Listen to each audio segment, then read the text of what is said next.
Hey, Neil from Energy Entertainments here. Just going to teach you the fundamentals or the basics of dragon staff spinning.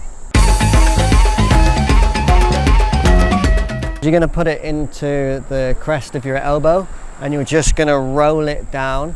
Once it hits your palms, you're just going to throw it back up. Make sure it lands somewhere between the inner side of the elbow and the deltoid of the shoulder.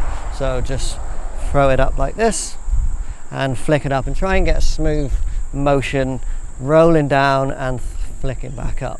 Once that feels comfortable, you can then rotate one arm a little bit further down and alternate, flick up from one side, flick up to the other side.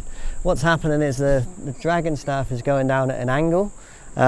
When it hits this palm, I'm flicking it up, I'm letting that come down for a little bit longer and flicking that one back up. And just get that alternation.